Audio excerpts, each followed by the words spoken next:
हर किसी के बात पर ध्यान देना जरूरी नहीं है शुतुदा। और जिन लोगों का इस घर में कोई हक नहीं है। अहाना को बदनाम करने के लिए बुआ जी ने बहुत बड़ा खेल खेला है।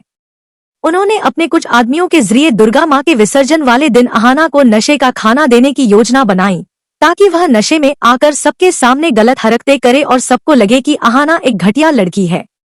बुआ जी चाहती है कि पूरे परिवार और मोहल्ले के सामने अहाना की इज्जत मिट्टी में मिल जाए। उनका पूरा प्लान होता है कि सबके सामने यह साबित किया जा सके कि अहाना एक नशेड़ी और चरित्रहीन लड़की है, जिसका किसी और के साथ चक्कर चल रहा है। इस घटिया चाल के जरिए वे अहाना को घर से निकालने का बहाना ढूंढना चाहती है। अहाना को जरा भी अंदाजा नहीं होता कि उसके खिलाफ इतनी गंदी साजिश रची जा रही है।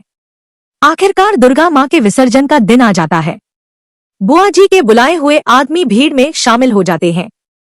किसी को नहीं पता होता कि ये लोग गुंडे हैं और इन्हें किस मकसद से यहाँ भेजा गया है। धीरे धीरे ये गुंडे अहाना के पास पहुँचते हैं और जबरदस्ती उसे शराब पिलाने और नशे वाली मिठाई खिलाने की कोशिश करते हैं, ताकि वह बेहोश हो जाए। लेकिन अहाना समझ जाती है कि ये लोग अच्छे नहीं हैं और उसका नुकसान करना चाहते हैं।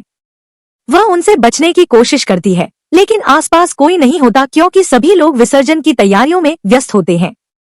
अहाना मदद के लिए पुकारती है, मगर कोई उसकी आवाज नहीं सुन पाता। दूर खड़ी बुआ जी यह सब देखकर मन ही मन मुस्कुरा रही होती हैं। उन्हें लगता है कि अब वह अहाना को सबके सामने बेइज्जत करके हमेशा के लिए घर से निकाल देंगी। लेकिन अहाना हार नहीं मानती। वह पूरे साहस के साथ उन गुंडों का सामना करती है। माँ दुर्गा की मूर्ति के पास पूजा के लिए रखे हथियारों में से वह त्रिशूल उठा लेती है और माँ दुर्गा से शक्ति मांगती है। उसकी आंखों में गुस्सा और हिम्मत देखकर गुंडे डर जाते हैं और वहां से भाग खड़े होते हैं। इस तरह बुआ जी का पूरा प्लान नाकाम हो जाता है और अहाना सबके सामने खुद को बचा लेती है। अगले दिन कहानी में बड़ा ट्विस्ट आता है जब अहाना उस आदमी की पहचान करने की कोशिश करती है। वह हर जगह उस गुंडे को ढूंढने निकल पड़ती है, ताकि पता चल सके कि उसने ऐसा क्यों किया और किसके कहने पर किया। इसी बीच बुआ जी घबरा जाती है, क्योंकि उन्हें डर होता है कि अगर अहाना उस आदमी तक पहुंच गई तो वह सब सच बता देगा कि ये गंदी साजिश खुद बुआ जी ने रची थी।